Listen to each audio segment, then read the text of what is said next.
नमस्कार। आज एक ऐसे गुमनाम हीरो की कहानी सुनते हैं जिसके बारे में शायद ही किसी ने सुना हो। ये एक ऐसी कहानी है ना, जो हिम्मत और जबरदस्त टैलेंट की मिसाल है। सच में ये हैरान कर देगी।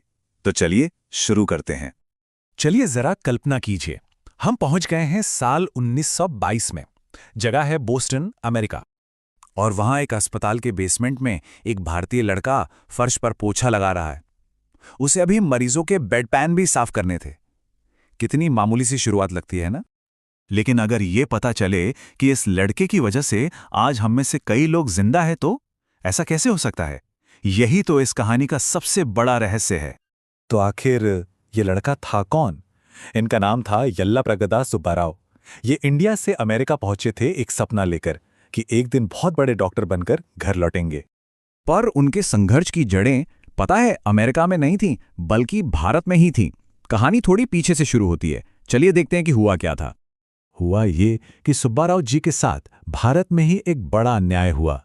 मद्रास मेडिकल कॉलेज में उन्होंने मेहनत करके एमबीबीएस की डिग्री तो हासिल कर ली, लेकिन वो डिग्री उन्हें कभी दी ही नहीं गई। उसकी जगह उन्हें एक छोटा मोटा सर्टिफिकेट थमा दिया गया। और वजह जानकर शायद यकीन न हो। उनके प्रोफेसर को बस इस बात से दिक्कत थी कि वो गांधी जी के समर्थक थे और खादी के कपड़े पहनते थे। सिर्फ इसी वजह से उन्हें उनकी हक की डिग्री नहीं दी गई। तो चलिए अब वापस अमेरिका चलते हैं। वो जो सर्टिफिकेट लेकर इंडिया से गए थे, अमेरिका में उसकी कोई वैल्यू नहीं थी। लेकिन सुब्बाराव जी हार मानने वालों में से नहीं थे। उनका सफर बिल्कुल आसान नहीं था।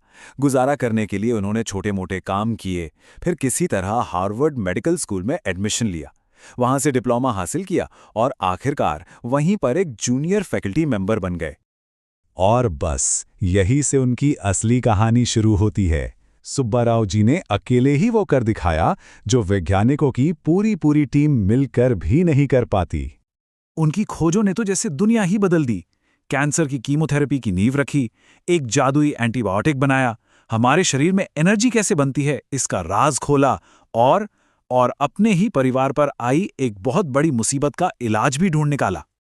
उनकी पहली बड़ी खोज थी मेथोट्रेक्सेट। ये वही दवा है जिस पर आज की मॉडर्न कीमोथेरेपी टिकी हुई है। जरा सोचिए, कितने लोगों की जान बचाई है इसे खोज ने। फिर उन्होंने एक टीम को लीड किया जिसने ऑरियोमाइसिन की खोज की। ये एक इतना कमाल का एंटीबायोटिक था कि ये सिर्फ इंसानों पर ही नहीं, बल्कि घोड़ों, कुत्तों और बिल्लियों के बैक्टीरियल इन्फेक्शन को भी ठीक कर सकता था। पता है, ये दवा उस जमाने में इतनी कीमती थी कि लोग इसे जादुई दवा कहते थे। हालत ये थी कि चोरों ने इसे चुराने के लिए बॉस्टन के एक मेडिकल वेयरहाउस पर बार-बार हमला किया था। उनकी अगली खोज ने तो जिंदगी के एक बहुत बड़े रहस्य से पर्दा उठाया। हम सबने स्कूल में पढ़ा है ना कि माइटोकॉन्ड्रिया सेल का पावर हाउस होता है। तो सुब्बाराव जी ने ही पता लगाया था कि ये पावर आती कहां से है। उन्होंने ही एटीपी मॉलिक्यूल को पहचाना और उसे लैब में बनाने में भी कामयाबी हासिल की। और शायद उनकी सबसे पर्सनल और दिल को छू लेने वाली खोज थी ट्रॉपिकल स्प्रू का इलाज। ये वही बीमारी थी जिसकी वजह से बचपन में उनके 2 भाइयों की मौत हो गई थी। सोचिए, उन्होंने साइंस के जरिए अपने उस गहरे दुख पर जीत हासिल की। और उनकी काबिलियत सिर्फ मॉडर्न मेडिसिन तक ही सीमित नहीं थी। सुब्बाराव जी को आयुर्वेद का भी बहुत गहरा ज्ञान था। वो मद्रास के एक आयुर्वेदिक कॉलेज में लेक्चरर भी रह चुके थे। तो ये पूरी कहानी हमें कहाँ लाकर छोड़ती है? ये हमें एक बहुत ही जबरदस्त और जरूरी संदेश की तरफ वापस ले आती है। देखिए, किस्मत का खेल देखिए। जिस इंसान को एक पूरी मेडिकल डिग्री देने से मना कर दिया गया, आज उसी इंसान के बारे में बायोकेमिस्ट्री की किताबों में पढ़ाया जाता है। उनकी विरासत उनके सर्टिफिकेट से कहीं गुना, कहीं ज्यादा बड़ी निकली।